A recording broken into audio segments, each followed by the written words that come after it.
ಎಂಬತ್ತನೇ ಸ್ವಾತಂತ್ರ್ಯೋತ್ಸವ ದಿನದ ಭಾಷಣ ಕನ್ನಡದಲ್ಲಿ. ಎಲ್ಲರಿಗೂ ಶುಭ ಮುಂಜಾನೆಯ ಶುಭಾಶಯಗಳು.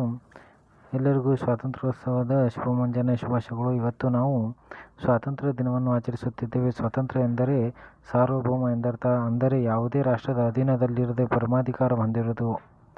ವ್ಯಾಪಾರದ ಉದ್ದೇಶದಿಂದ ಬ್ರಿಟಿಷರು ಭಾರತಕ್ಕೆ ಬಂದು ಇಲ್ಲೇ ನೆಲೆಯೂರಿದರು. 1600ರಲ್ಲಿ ಈಸ್ಟ್ ಇಂಡಿಯಾ ಕಂಪನಿ ಸ್ಥಾಪಿಸಿದರು. ಸುಮಾರು 200 ವರ್ಷಗಳ ಕಾಲ ಆಳ್ವಿಕೆಯನ್ನು ಮಾಡಿದರು. 1947 ಆಗಸ್ಟ್ 15ರಂದು ಭಾರತಕ್ಕೆ ಸ್ವಾತಂತ್ರ್ಯ ಸಿಕ್ಕಿದೆ. ಸ್ವಾತಂತ್ರ್ಯವು ಬಹಳ ತ್ಯಾಗ ಮತ್ತು ಬಲಿದಾನಗಳಿಂದ ದೊರೆತಿದೆ.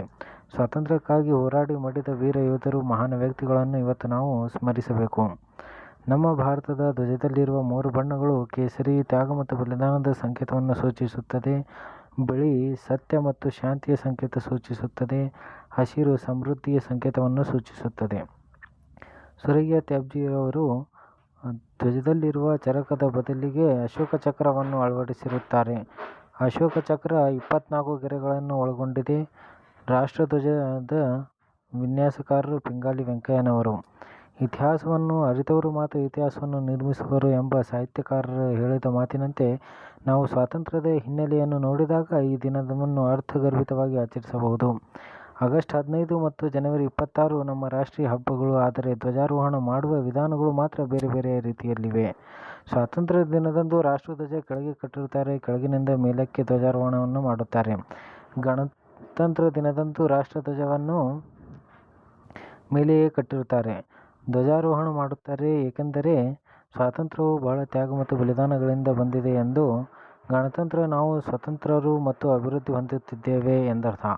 ಸ್ವಾತಂತ್ರ್ಯ ದಿನದಂದು ಪ್ರಧಾನಮಂತ್ರಿ ಕೆಂಪುಕೋಟೆ ದೆಹಲಿಯಲ್ಲಿ ಧ್ವಜಾರೋಹಣ ಮಾಡುತ್ತಾರೆ. ಕಾರಣ, ನಮಗೆ ಸ್ವಾತಂತ್ರ್ಯ ಸಿಕ್ಕಾಗ ಆವಾಗ ಇನ್ನೂ ನಮ್ಮ ಸಂವಿಧಾನ ಜಾರಿಗೆ ಬಂದಿತ್ತಿಲ್ಲ. ಆಗ ನಮ್ಮ ದೇಶದ ಪ್ರಥಮ ಪ್ರಧಾನಮಂತ್ರಿ ಆಗಿರತಕ್ಕಂತಹ ಜವಾಹರಲಾಲ್ ನೆಹರೂರವರು ಧ್ವಜಾರೋಹಣವನ್ನು ಮಾಡಿದರು ಕೆಂಪುಕೋಟೆಯ ಮೇಲೆ. ಗಣತಂತ್ರ ದಿವಸದಂದು ನಮ್ಮ ದೇಶದ ರಾಷ್ಟ್ರಪತಿ ಪ್ರಥಮ ಪ್ರಜೆ ರಾಜಪಥದಲ್ಲಿ ಧ್ವಜಾರೋಹಣವನ್ನು ಮಾಡುತ್ತಾರೆ. ಗಾಂಧೀಜಿಯವರು ಸತ್ಯ ಮತ್ತು ಅಹಿಂಸಾತ್ಮಕ ಮಾರ್ಗವನ್ನು ಅನುಸರಿಸಿ ನಮ್ಮ ದೇಶಕ್ಕೆ ಸ್ವಾತಂತ್ರ್ಯ ತಂದುಕೊಟ್ಟರು. ದೆಹಲಿಯ ಇಂಡಿಯಾ ಗೇಟ್ನಲ್ಲಿ ಉಲ್ಲೇಖಿಸಲಾದ 95,300 ಸ್ವಾತಂತ್ರ್ಯ ಹೋರಾಟಗಾರರಲ್ಲಿ 61,945 ಮುಸ್ಲಿಂ ಹೆಸರುಗಳು. ಎಲ್ಲ ವಿಮೋಚನಾ ಹೋರಾಟಗಾರರಲ್ಲಿ 65% ಮುಸ್ಲಿಮರು ಎಂದು ಸೂಚಿಸುತ್ತದೆ.